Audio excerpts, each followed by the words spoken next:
Ada sesetengah ilmu dalam kehidupan kita ini, kegunaannya adalah untuk mengadakan benda yang tidak ada. Dan benda itu jika tidak ada, mudaratnya terus tiba, sakitnya terus dirasa.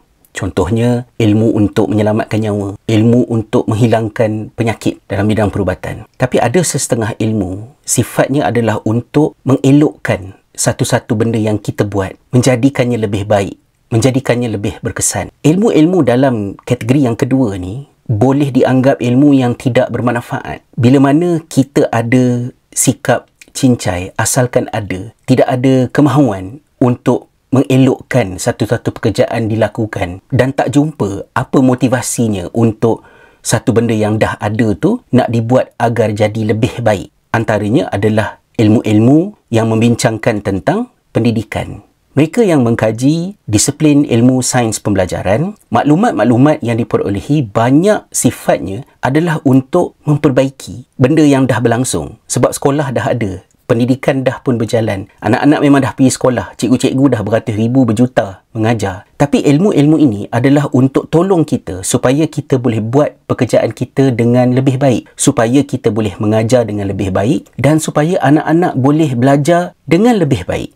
Tapi kalau sekiranya ilmu-ilmu ini kita ketepikan dia, kita dismiss dengan mengatakan bahawa apa masalahnya? Tak ada masalah apa-apa pun. Okey je anak-anak pergi sekolah.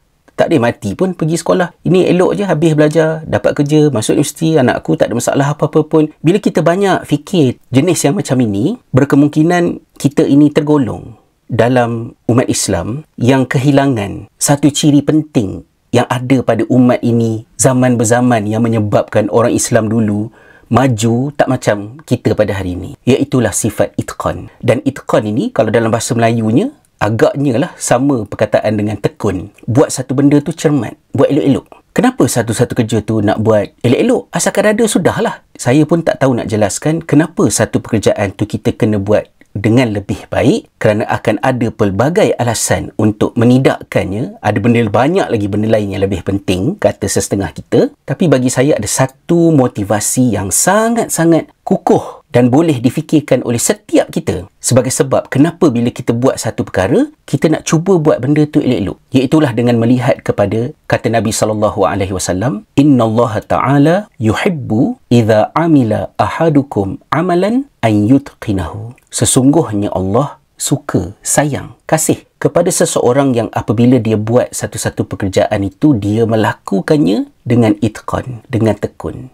Itulah motivasinya, iaitu bila kita buat satu-satu benda, kita nak Allah sayang kita. Dan kita nak perelokkan bukan hanya ibadah khusus kita, tapi bila kita buat rumah, kita buat kereta, kita buat kuih, kita masak, kita buat apa sahaja. Apatah lagi menyediakan pendidikan untuk anak-anak, kita nak buat elok-elok dengan cara yang sebaik mungkin supaya Allah sayang. Tak nakkah Allah sayang kita? Tidakkah itu cukup menjadi motivasi kenapa apa yang dah ada ini kita perlu melapangkan jiwa untuk menerima penambahbaikan? Apatah lagi kalau yang ada tu sendiri adalah sesuatu yang memang bermasalah ataupun rosak. Sama-samalah kita fikirkan, cari jalan supaya Allah sayang kita. Pendidikan ladang pahala, bukan medan menganiaya dan menambah dosa.